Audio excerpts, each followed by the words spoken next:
तो हम लोग 3 टाइप के फिगर पढ़ चुके हैं वॉल्यूम में, सरफेस एरिया एंड वॉल्यूम में, क्यूब, क्यूबाइड एंड सिलेंडर। ठीक है, तो नेक्स्ट फिगर है हमारा कोन।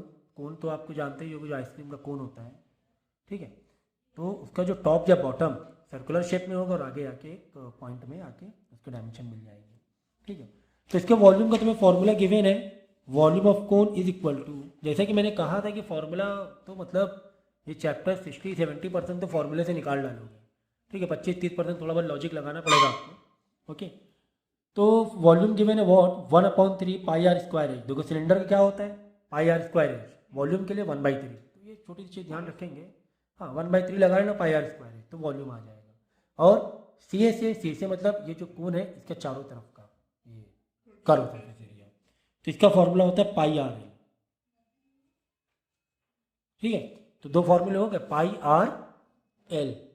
एल मतलब, अच्छा हाँ, एच और लेंथ का मैं मतलब भी बता देता हूँ। देखो एच मतलब हाइट, हाइट अगर वर्ड है तो पक्का वो सीधा मतलब कि परपेंडिकुलर ही होगा डिस्टेंस। वो डिस्टेंस क्या माना जाएगा, परपेंडिकुलर। देखो यानी कोन का हाइट यहाँ से लेकर इसके जो सर्कुलर एरिया ना वहाँ तक के टॉप या बॉटम तक के टच कर दिया तुमने हाइट। ठीक है, एच वर्ड क्या होता है, it is always your what perpendicular distance, वो हाइट होता है। ठीक है, यहाँ पे वर्ड देखोगे एल है, L is your slant height, slant slanting वगैरह ऐसे, ये एल है। तो ये एच है, ये एल है। ठीक है, और ये जो सर्कुलर बॉटम या टॉप, बॉटम और या टॉप मैं इसलिए बोल रहा हूँ, कौन आपने ऐसे पकड़ा है तो बॉटम हो गया है सर्कुलर एरिया, वैसे पकड़ोगे तो टॉप बन जाएगा। तो इसलिए मैं दोनों वर्ड यूज़ कर रहा हूँ, टॉप या बॉटम। तो इसका जो सेंटर से पॉइंट है, सरकमफ्रेंस की जो लाइन है सर्कुलर की, जो आउटर एरिया है, इसके बीच का डिस्टेंस तो पता ही है क्या है, ये रेडियस है। एक सर्कल है ना ये, तो सेंटर से लोगों तो क्या होगा, रेडियस होगा। तो रेडियस ही मालूम पड़ गया, L is your this height, your slant height, and S तो हाइट है, पक्का हाइट मतलब परपेंडिकुलर वाला डिस्टेंस है। अगर आप ये पार्ट देखोगे, ये पार्ट अगर ऐसे काट के बाहर निकाल दोगे, एक्चुअली 3D में है। ठीक है, इसको 2D मतलब 3D में, बट फिर भी थोड़ा सा आप इमेजिन कर पा रहे हो, तो ये अगर आप बाहर निकालोगे तो ये क्या बन जाएगा, it's looking like right angle triangle. तो बाई चांस जहाँ पर एल की ज़रूरत है, तुम्हें इन्फॉर्मेशन गिवन है एच और आर, ज़रूरत किसकी, एल की, समझो कि तुम्हें सी से निकालने के लिए बोला है। अब क्या करें सर, लेंथ तो है ही नहीं, दिया हाइट है, दिया रेडियस है। दिया हाइट है मतलब दिया परपेंडिकुलर है, दिया रेडियस है मतलब राइट एंगल ट्राइंगल के पॉइंट ऑफ व्यू से दिया बेस है। समझ रहे हो, तुम्हें परपेंडिकुलर बेस दिया हुआ है, तुम अगर हाइपोटेन्यूज निकाल लोगे पाइथागोरस थ्योरम से, पाइथागोरस थ्योरम ना, अरे भाई बहुत बताना पड़ता है, हाइपोटेन्यूज का स्क्वायर, ये एच क्या है, ये हाइपोटेन्यूज है कैपिटल एच, इसको परपेंडिकुलर, ये इसको तुम हाइट ना समझ लेना। ठीक है, हाइपोटेन्यूज का square is equal to perpendicular का स्क्वायर प्लस रेडियस का स्क्वायर। तो यहाँ पर हाइपोटेन्यूज का रोल कौन निभा रहा है, अगर तुम इस कोण से इमेजिन करोगे तो लेंथ निभा रही है, देखो लेंथ, यानी कि लेंथ का स्क्वायर। और परपेंडिकुलर का रोल कौन निभा रहा है, ये हाइट निभा रहा है ना। मतलब कि परपेंडिकुलर जगह एच का स्क्वायर और आर जो है, यहाँ पे एक्चुअली बी बेस होना चाहिए ना, बेस का स्क्वायर। तो ये बेस का रोल कौन निभा रहा है, बेस, ये रेडियस के जैसा दिख रहा है ना, रेडियस ही है ना एक तरह से, अगर तुम राइट एंगल ट्राइंगल को कोण से कंपेयर करो तो ये रेडियस। ठीक है, तो रेडियस का स्क्वायर, खैर अगर कोण में डायरेक्ट ये फॉर्मूला याद रख लोगे कि तुम्हें एल और आर दिया हुआ, एच निकालना है तो आर स्क्वायर इधर ला के माइनस करा दो तो एच आ जाएगा।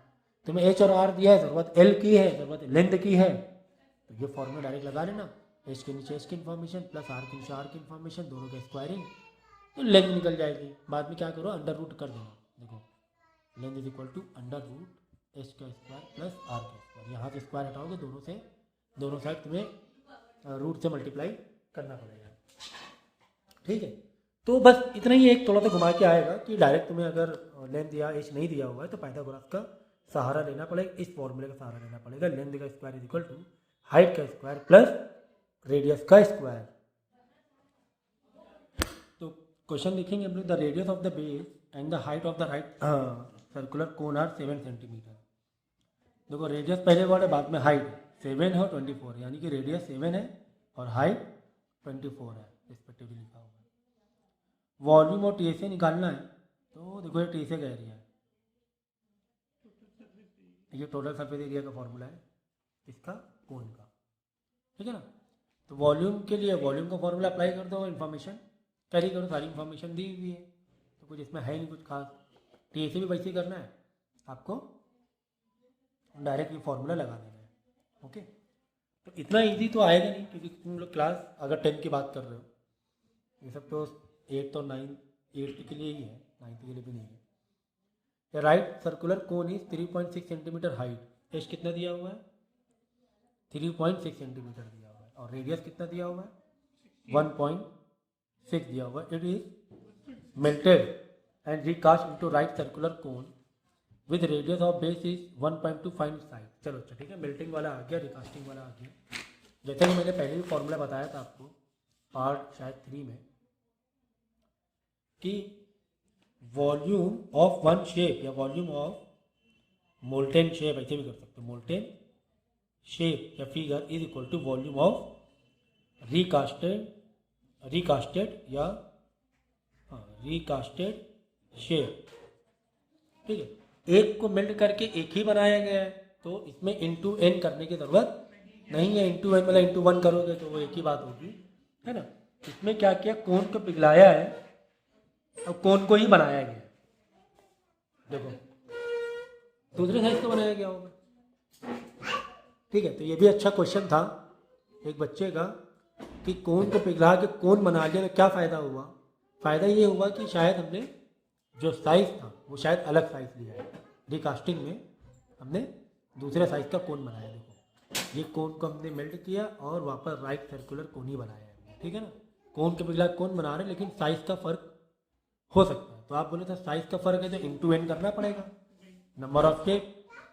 तो चौड़ा और पतला भी तो होता है। अरे भाई ये से पेन है, अब आप बोल रहे हो सर साइज़ अगर इसको छोटा बनाओगे तो फिर मटेरियल बच नहीं जाएगा। सुनो, हम क्या कर सकते हैं, इसी को इसी मटेरियल में इसी शेप का बना सकते हैं, साइज़ छोटा और बड़ा। साइज़ छोटा बड़ा मतलब क्या, हाइट हमने कम कर दिया, ये मोटा कर दिया, बेस हमने मोटा कर दिया, है ना, हाइट को कम कर देंगे। तो ऐसा भी तो बन सकता है ना, 1/1 सेम फिगर पे अलग डायमेंशन से और एक ही पीस बन सकता है। कैसे, अगर ये पेन को मैंने मेल्ट किया, समझो ये पेन किसी मेटल का, तो हम इसका एक पीस और रिकास्ट कर सकते हैं, एक ही पीस और उतने ही मटेरियल उतने ही वॉल्यूम में। क्या कर सकते हैं, वो तो पेन को मोटा कर दें, हाइट कम कर दें, तो उतने ही मटेरियल में बन जाएगा। तो ऐसा भी पॉसिबल है, ज़रूरी नहीं कि नंबर ऑफ शेप या शेप अलग हो या नंबर ऑफ आए, एक के बदले एक भी बन सकता है, डायमेंशन अलग अलग हो जाएंगे। Volume of molten shape, volume किसकी बात हो रही, कोन की बात हो रही। चलो कोन के लिए फॉर्मूला डाल देंगे, 1/3 into pi r square h is equal to, यहाँ पर भी 1/3 into pi r square h. But जो मोल्टेन शेप है उसका रेडियस तुम्हें दिया हुआ है 1.6, 1.6 रेडियस कितना दिया 1.6, और इसकी जो मोल्टेन शेप की हाइट दी गई है वो 3.6 है, इक्वल टू, इसको फॉलो करो, इसका जो रेडियस दिया हुआ है जो हमने बनाया है 1.2 दिया हुआ है। बोले सर इसमें हमें फिर पता क्या करना है, सारी इन्फॉर्मेशन हम डालते ही आ रहे हैं, तो हमें इस क्वेश्चन में हाइट पता करना है। ठीक है, अगर मैं ये रेडियस कर दूं, पहले रेडियस क्या था हमारा 1.6 था, हमने जो रिकास्टिंग कर रहे हैं उसको और पतला बना रहे हैं, इस कोन को पतला बना रहे हैं, तो ये तो पक्की बात है कि ये जो हाइट है, अब जो नई हाइट आने वाली है वो ज़्यादा आने वाली है, ये तो पक्की बात होगी, क्योंकि एक ही पीस बना रहे हैं। अगर हम रेडियस कम कर रहे हैं, किसी चीज़ को पतला कर रहे हैं, तो उसकी फिर लंबाई बढ़ेगी, कुछ तो फिर उसके एडजस्ट होगा ना मटेरियल। बात समझ में आ गई। तो हाइट जो भी आने वाली है इस 3.6 से ज़्यादा आने वाली है, पुराने वाले शेप से ज़्यादा होने वाली है। पुराना शेप तुम्हारा अगर ऐसा था तो नया शेप के अगर रेडियस कम हुआ तो वो थोड़ा ऐसे बनेगा, लंबा बनेगा। चलो यहाँ पर लिख देता हूँ, ये नया शेप है, पुराना हो सकता है वैसे हो, ये कम हो गया, हाइट ज़्यादा होगी। यहाँ पे देखो है ना, समझ गए, तो हाइट ज़्यादा आएगी। अब क्या करना, इसको सिंप्लीफाई करना, यहाँ पर जो डिवाइड में इसको लाके मल्टीप्लाई करा लेना जो, तो मालूम है इसको आसान तरीका क्या है, बहुत आसान तरीका ये है कि आप यहीं पे रिड्यूस कर दो ना, पाई को, मतलब कि इसको रिड्यूस कर दो, ये गया 1/3 गया, क्योंकि इक्वल टू में ना, इसको यहाँ लाओगे रेसिप्रोकल होगा, वापस कट ही होगा। तो अगर सेम साइन है और सेम डायमेंशन में है तो आप डायरेक्ट रिड्यूस कर सकते हो इक्वल टू। भाई 7 यहाँ आके मल्टीप्लाई होगा, 7 से 7 जाएगा, 22 यहाँ आके डिवाइड होगा तो 22 जाएगा, 1/3 है, 3 इधर आके मल्टीप्लाई होगा, 3 डिवाइड, तो आप डायरेक्ट इसको रिड्यूस कर सकते हो। तो और इजी हो गया आपके लिए, 1.6 इंटू 1.6 इंटू 3.6, बाकी बचे कुछ यहाँ पे लिया हाइट बच, यही बच रहा है ना, बाकी तो कर दिया मैंने, है ना। कितना इजी हो गया। अब यहाँ से देखो, चलो अच्छा यहाँ पे सिंप्लीफाई बता रहा हूँ मैं, यहाँ पे एक डेसिमल बढ़ा है तो यहाँ पे एक बढ़ा दो, डिवाइड में डेसिमल सेम जगह ट्रैवल करते हैं। अगर इधर आपने राइट में बढ़ाया तो इधर भी राइट में बढ़ा सकते हो, इधर क्या लो, और इजी हो गया, 16 हो गया। इसको क्या करो 36 कर लो और इसको कर लो 120 कर लो नीचे, तो 12 इंटू 120, ठीक है ना। इसमें आराम से कर सकते, देखो 12 3 था, 12 10 था, है ना, 3 1 था, 3 4 था, 4 1 था, 4 4 था, 2 2 था, 2 5 था, तो 2 इंटू 16/5 बच रहा है, 32/5 सॉरी इक्वल टू, देखो 6 पॉइंट समथिंग आएगा हाइट, 5 6 या 30, 6.4 आ जाएगी हाइट, ठीक है ना।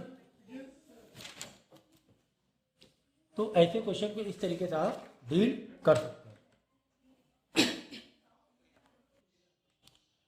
नेक्स्ट क्वेश्चन काफ़ी मतलब एक पॉपुलर है, टेंट वाला, कि हम लोग पिकनिक के लिए टेंट यूज़ करते हैं ना, टेंट लगाते हैं, तो वो टेंट का शेप क्या होता है, बोलो। क्यूब। टेंट कैसा होता है भाई, टेंट ऐसा होगा, कोन में होगा, है ना, टेंट नहीं वाला नहीं, ये वाला टेंट, कॉनिकल टेंट, कॉनिकल कोन वाला टेंट, ठीक है ना। तो कुछ इस तरीके से टेंट होगा। तो टेंट में इस टाइप का क्वेश्चन पूछ लेते हैं, टेंट बनाना है तुम्हें कितना कपड़ा लगेगा, है ना, कपड़े का पूछ लेगा, या फिर कॉस्टिंग पूछ लेगा कि बताओ तुम्हें इतना बड़ा टेंट बनाना है, इतनी हाइट और इतना बेस एरिया का टेंट बनाना है, तुम्हें कपड़ा कितना लगेगा। तो कपड़ा कितना लगेगा मतलब कोन का क्या हो गया, सी ए से करो सर्फेस एरिया, क्योंकि नीचे बेस में थोड़ा कपड़ा लगाते हैं, कपड़ा हम लोग डायरेक्ट ऐसे लगाते हैं, ऐसे। तो अगर वो रिलेट करो जनरल मीनिंग को टेक्निकल मीनिंग से या मैथमेटिकल मीनिंग से रिलेट करोगे, हमें कितना कपड़ा चाहिए अगर टेंट हमें तैयार करना है, तो हमें कुल मिला के सी ए से चाहिए, करो सर्फेस एरिया चाहिए। अब जाओगे कपड़ा लेने तो फिर आप उस हिसाब से उतना एरिया बोलना, तो कपड़ा दे देगा, जो भी कॉस्टिंग हो उससे मल्टीप्लाई कर लेना, और रेट का तो पता ही है आपको। Find what length of canvas 2 metre width is required to make a conical tent 12 metre diameter. तो डायमीटर कितना दिया 12, मतलब रेडियस में 12 मीटर दिया हुआ है, ठीक है, रेडियस में 12 मीटर दिया हुआ है, ठीक है। देखो डायमीटर दिया हुआ 12 मीटर, तो हम डायरेक्ट रेडियस लिख दें 6 मीटर, मतलब ये जो हमें टेंट बनाना है, ये जो रेडियस है, मतलब डायमीटर दिया था तो हमने रेडियस में कन्वर्ट कर दिया 6 मीटर, ओके। नहीं दिख रहा है, क्वेश्चन थोड़ा नीचे दिया ना बुक में, इसमें एडजस्ट नहीं हो रहा, ओके। इसके बाद देखो 63 मीटर स्लांट हाइट, ये जो स्लांट हाइट है वो कितनी दी है 63, मतलब एल दिया हुआ तुम्हें 63 मीटर, ओके। हमें कॉस्ट पता करना है, टोटल कॉस्ट पता करना है, मतलब तुम्हें कपड़ा चाहिए इस टेंट को बनाने के लिए। तो जैसा कि मैंने अभी भी कहा था कि अगर कपड़ा चाहिए टेंट के लिए, तो मतलब तुम्हें सी ए से पता करना है, कर्व सरफेस एरिया पता करना है, ठीक है। तो इतनी इन्फॉर्मेशन काफ़ी है, चलो फटाफट कर लेते हैं। तो हमें टोटल कॉस्ट निकालना है यहाँ पर, तो टोटल कॉस्ट का फॉर्मूला यहाँ पर क्या डालेंगे, सी ए से, क्योंकि हमें कर्व सरफेस एरिया चाहिए टेंट को बनाने के लिए, इनटू रेट।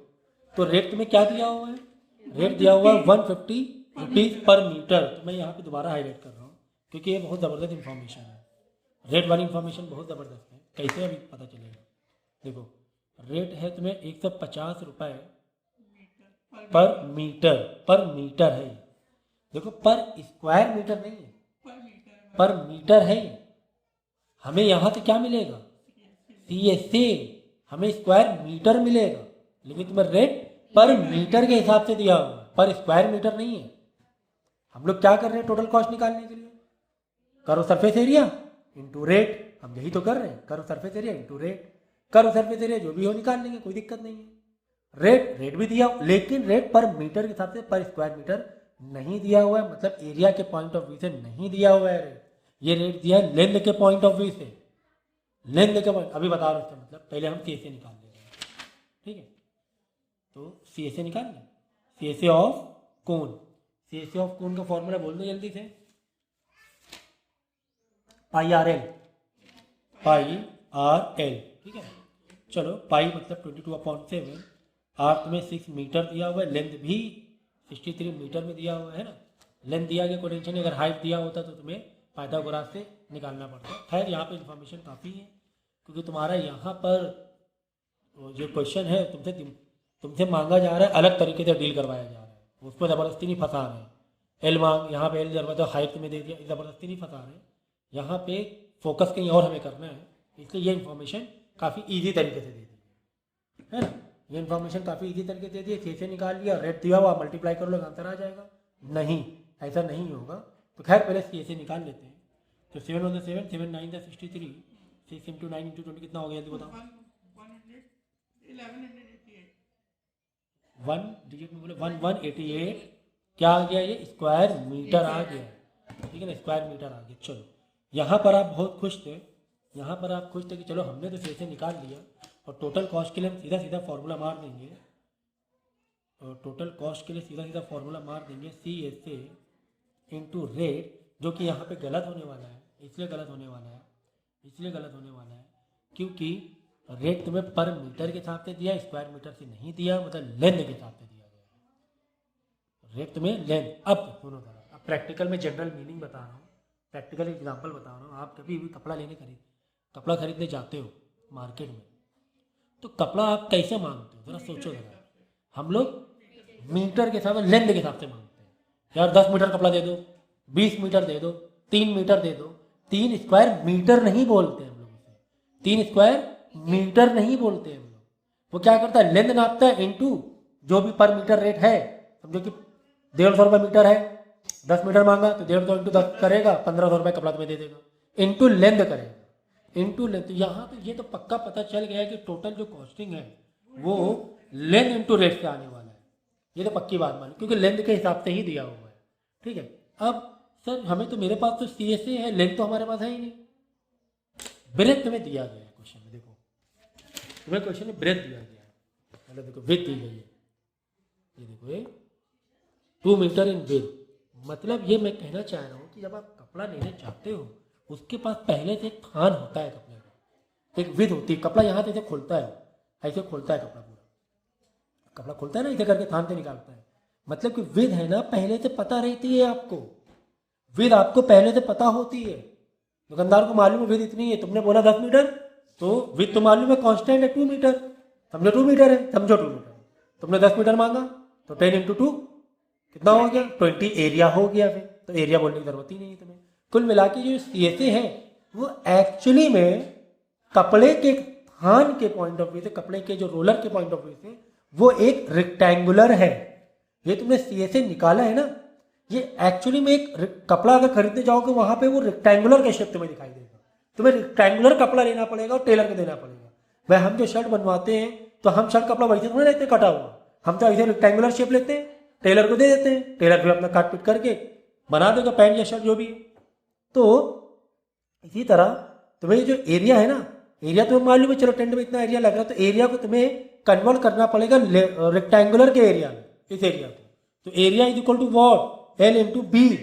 एरिया तुम्हें मालूम है 1188, एरिया के नीचे एरिया रखेंगे, इक्वल टू के नीचे इक्वल टू लेंथ, लेंथ ही तो तुम्हें बोलना है जाकर, वो तुम्हें मालूम नहीं कितना है। तो तुमने क्या किया, दुकानदार से पूछा भाई तुम ब्रेथ बता दो यार कितना चौड़ाई का थान है, तो मैं कैलकुलेट कर, बाकी मेरा काम है, मैं अभी बताता हूँ आपको कितना मुझे कपड़ा चाहिए कितना नहीं, ठीक है। तो मैंने क्या किया, फॉरन फॉर्मूला डाला इंटू ब्रेथ, दुकानदार ने बता दे भाई मेरे पास थान 2 मीटर चौड़ा है, 2 मीटर लिख दिया, 2 यहाँ आके जो डिवाइड करा दो, तुम्हें लेंथ मालूम पड़ जाएगी कितना मीटर तुम्हें कपड़ा चाहिए। तो यहाँ पे डिवाइड करा है, तो 2 5 टू 594 मीटर तुम्हें कपड़ा चाहिए, not square now, it is just metre बस। तो अब टोटल कॉस्ट निकाल लो, लेंथ कितनी आ गई 594 आ गई, कितने रुपए पर मीटर था, पर मीटर था, 150 स्क्वायर नहीं है पर मीटर, तो लेंथ मतलब मीटर, एरिया मतलब स्क्वायर मीटर हो जाता है, तो 150 रुपये ना। तो कपड़ा तुम्हें 89, काफ़ी महंगा कपड़ा पड़ रहा है क्योंकि काफ़ी बड़ा टेंट तुम्हें बनाना है, 89,100 का कपड़ा मिलेगा, रुपीज़ लगा लो, समझ गए। तो काफ़ी ये क्वेश्चन वैसे 9th में भी है आपको इस टाइप का क्वेश्चन, तो कोई इसमें नया नहीं है, फिर भी मैंने समझा दिया है आपको, 9th में भी आपको है, ठीक है, देख लो। तो राइटिंग थोड़ी ख़राब है मेरी और काफ़ी लाइक अनऑर्गेनाइज वैसे है, बट कॉन्सेप्ट ज़रूरी है आपका, आप अपने तरीके से इसको डील कर लें।